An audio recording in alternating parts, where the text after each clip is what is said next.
आप क्या कर रहे हैं समय देव?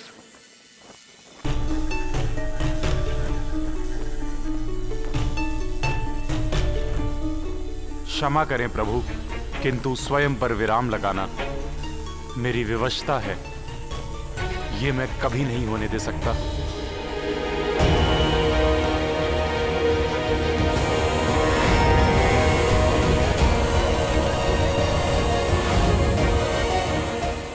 सब कहते हैं समय सबसे बलवान होता है, किंतु मुझ में ऐसा भविष्य देखने की शक्ति नहीं है प्रभु। आपका कार्य केवल बढ़ना है समय देव, परिणाम की चिंता करना नहीं। फिर आपने ये निर्णय कैसे कर लिया? परिवर्तन संसार का नियम है और कोई भी बड़ा परिवर्तन इस सृष्टि को नई सीख और दिशा देने के लिए ही होता है। किंतु प्रभु देवी शक्ति। समय देव, मेरे प्रिय मित्र महादेव, बहन देवी शक्ति के जीवन में जो भी घटना घटने वाली है उससे मैं भी बहुत अधिक दुखी हूं। किंतु हर एक घटना का एक उद्देश्य होता है। आप, मैं या ब्रह्मांड में स्थित कोई भी शक्ति विधि के विधान को बदल नहीं सकते।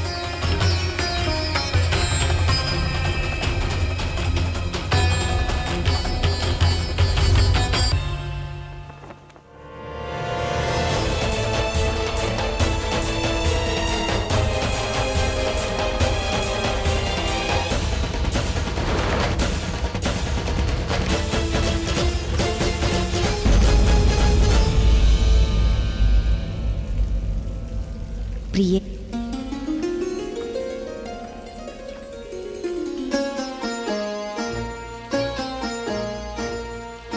आपका चुनाव सदैव उत्तम होता है देवी।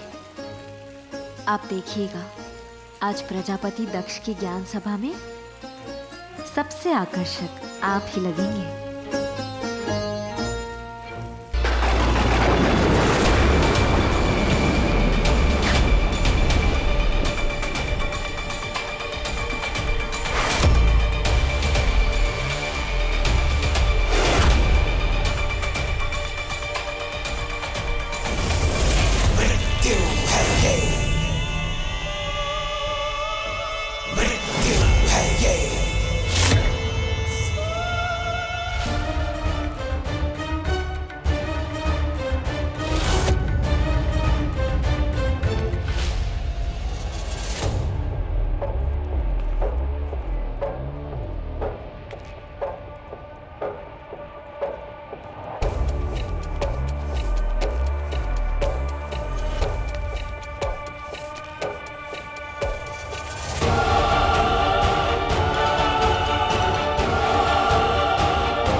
क्रोध अलंकार। कली, आपकी माता आपको अलंकार के बारे में तो बताकर चली गई, परंतु इन्हें प्राप्त कैसे करेंगे? मेरी मां समझती है कि मैं इन मणियों को प्राप्त ही नहीं कर सकता, क्योंकि मैं इसके योग्य ही नहीं। किंतु वो ये नहीं समझती कि कोई भी किसी भी कार्य के योग्य नहीं होता, अभी तो उसे बनना पड़ता है। योग्य तो वो नारायण और महादेव भी नहीं किसी कार्य के, किंतु अपने तप और बल से आज उन्होंने ये स्थान प्राप्त किया है। मुझे भी तो यही करना है मृत्यु। ये क्रोध, काम, प्रेम, अहंकार, मोह और लोभ, ये प्रत्येक व्यक्ति में होते हैं। जब ये अलंकार बुराइयों की चरम सीमा पर पहुंचेगी, तब इससे उत्पन्न हुई ऊर्जा को मुझे ग्रहण करना होगा। परंतु आप इन बुराइयों को चरम सीमा तक पहुंचाएंगे कैसे? यही तो मेरा काम है, रति भर बुराई को हवा देकर उसे विशाल पर्वत का रूप देना। और जब मैं ऐसा करूंगा, कोई महादेव कोई नारायण मुझे रोक नहीं पाएंगे, क्योंकि उन दोनों को मैं इतना विवश कर दूंगा कि उन्हें इसका आभास तक नहीं होगा। फिर सतयुग को समाप्त कर सर्वप्रथम अपना युग लाऊंगा और इसकी शुरुआत होगी क्रोध अलंकार से। क्रोध अलंकार? ब्रह्मदेव, थोड़े विस्तार में बताइए ना। अलंकार अर्थात नकारात्मक सोच, जो हर मनुष्य में थोड़ी मात्रा में होती है, परंतु कलयुग इसे अपने प्रभाव से पहाड़ का रूप दे देता है, जिससे ना केवल हम अपने संबंधों को भूल जाते हैं, अपितु हमारी आत्मा भी दूषित हो जाती है। कलयुग को उसकी माता हिंसा ने ये तो बता दिया था कि नारायण और महादेव का सामना करने के लिए उसे 6 अलंकारों की आवश्यकता होगी, परंतु ये अलंकार उसे कैसे प्राप्त होंगे ये उसे नहीं बताया था। इसलिए कलयुग उन अलंकारों को प्राप्त करने के लिए अपने कदम को बढ़ा चुका था। किंतु ऐसा कौन है जिसके क्रोध को आप चरण सीमा तक पहुंचाएंगे और फिर धारण करेंगे? प्रजापति दक्ष, देवी शक्ति के पिता, मेरा हथियार और महादेव मेरा लक्ष्य।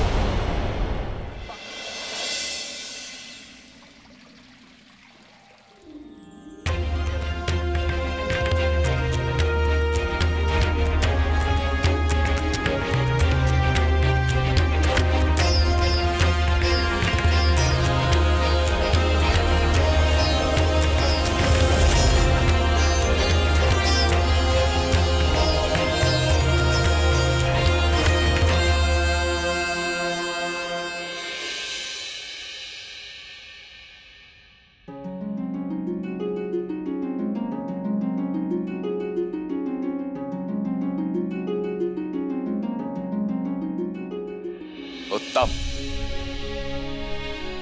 अति उत्तम। ध्यान रहे कि अतिथियों के स्वागत में किसी प्रकार की कमी नहीं होनी चाहिए, विशेष रूप से महादेव के स्वागत में। माना कि हमारे बीच मतभेद हैं, परंतु वो देवों के देव हैं और हमारे जमाई भी, हमें तो उनका सम्मान करना ही होगा। यहाँ की परिस्थिति तो विपरीत है। दक्ष तो महादेव की आदर सत्कार की बात कर रहा है। अगर आपकी योजना असफल हो गई तो? जब अपना युग शुरू करने जैसा बड़ा कार्य हो तो असफलता से भयभीत नहीं होते मृत्यु, अपितु अपने स्वभाव अनुसार आगे बढ़ते रहना चाहिए। ये मत भूलो कि मैं बुराइयों का स्वामी हूं और प्रजापति दक्ष के हृदय में तो पहले से ही अपनी पुत्री और महादेव के लिए क्रोध है, क्योंकि अपनी पिता की सहमति के विरुद्ध देवी शक्ति ने एक वैरागी को अपना वर चुना और दक्ष ने अपने इस अपमान को क्रोध का रूप दे दिया है। उसके इस क्रोध को कलयुग की हवा देनी है। यही तो मेरा स्वभाव है।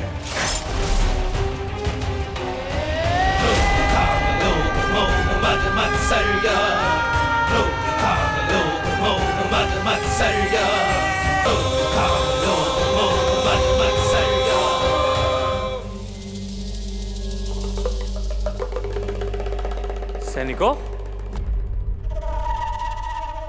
ये क्या है और ये अंदर कैसे आया?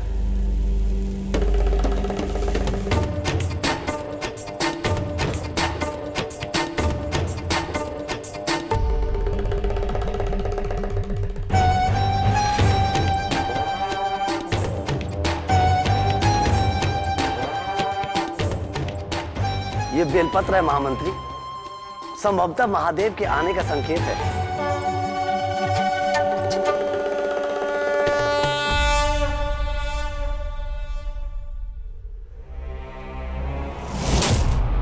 बेलपत्र अर्थात महादेव के आने का संकेत। वो महादेव जिन्होंने तुमसे तुम्हारी पुत्री को छीन लिया, वो महादेव जिन्होंने सदैव तुम्हें अपमानित ही किया और कभी तुम्हें पिता का स्थान नहीं दिया, किंतु आज उनके आने मात्र से तुम्हारी अपनी प्रजा कितनी प्रसन्न हो रही है। क्या तुम्हें अपना अपमान याद नहीं रहा दक्ष?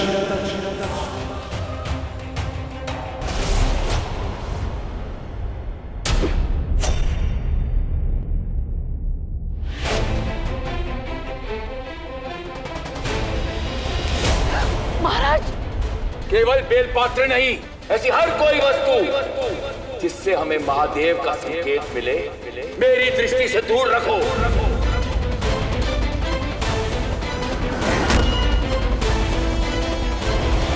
महादेव का कोई भी प्रतीक मुझे स्वीकार नहीं है।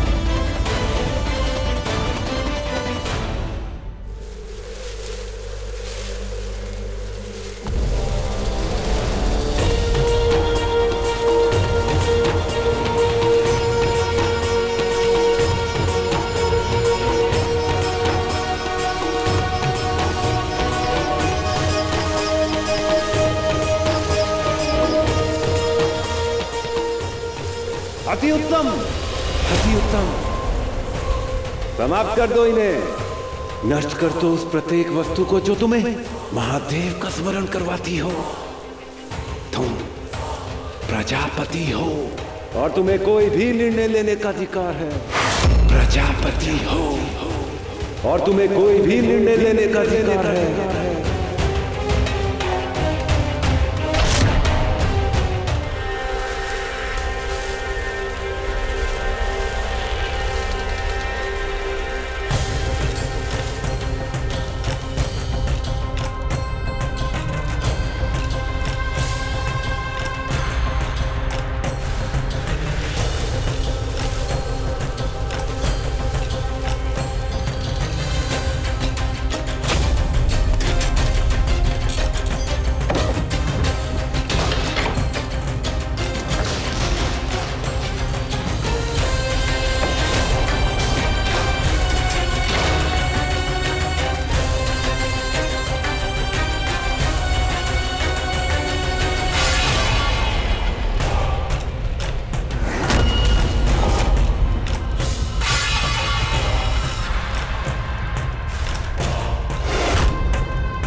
स्वयं को देवता कहता है पाखंडी। आज इस ज्ञान सभा में उस कड़वे सत्य से मैं उसे बोध करवाऊंगा कि मेरे सामने वो कुछ भी नहीं है। आज इस बड़ी सभा में मैं अपने अपमान का प्रतिशोध अपमान से ही लूंगा।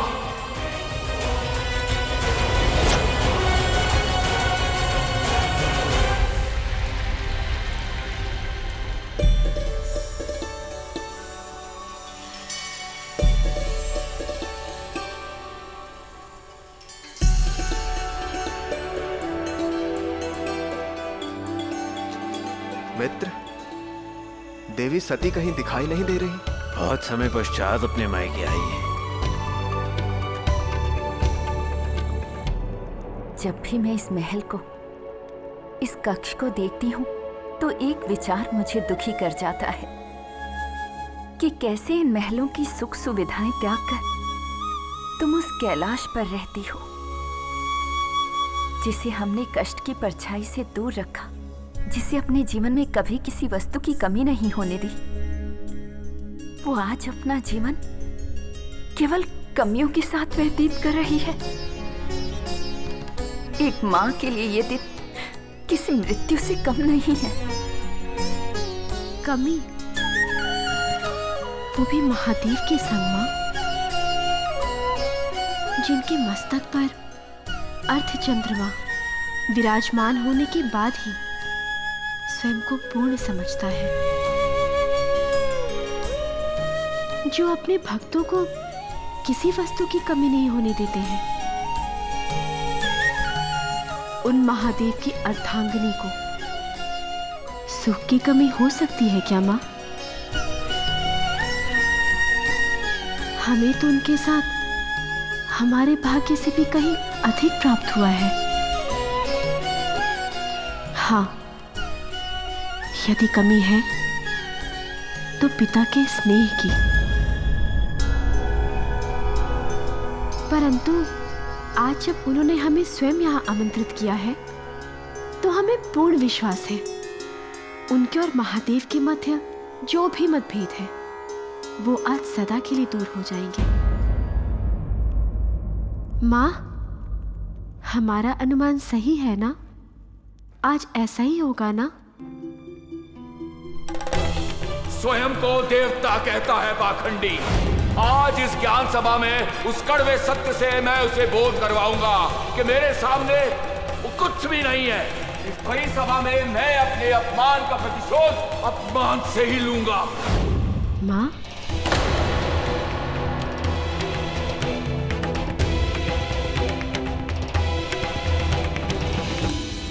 महाराज दक्ष की जय! महाराज दक्ष की जय! महाराज दक्ष की जय!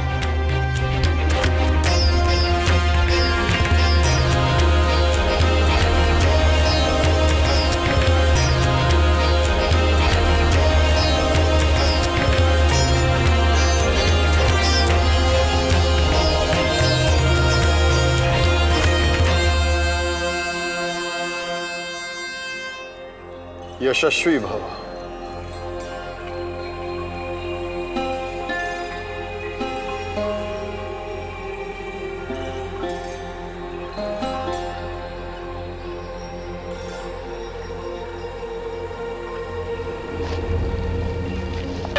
ठहरो दक्ष, ये क्या अनर्थ करने जा रहे हो?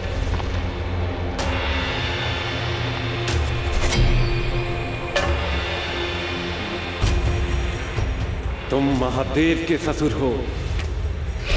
ये भले ही देवों के देव हो, किंतु एक ससुर अपने जवाई के चरण स्पर्श नहीं करता दक्ष।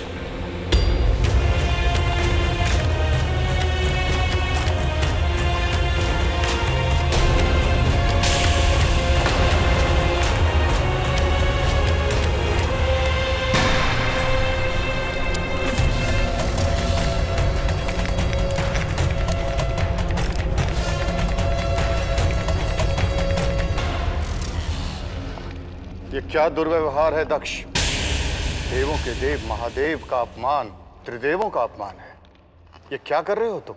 अपने जमाई के अपने पैर छूने की प्रतीक्षा।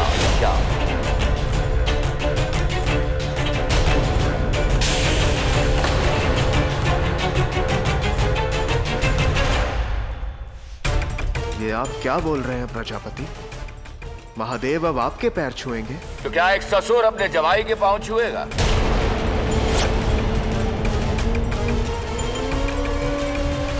क्या कैलाश के यही संस्कार है महादेव?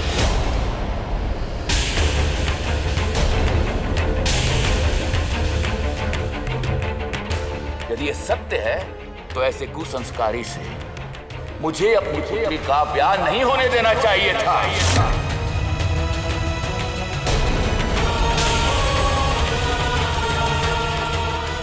मैं और प्रतीक्षा नहीं कर सकता।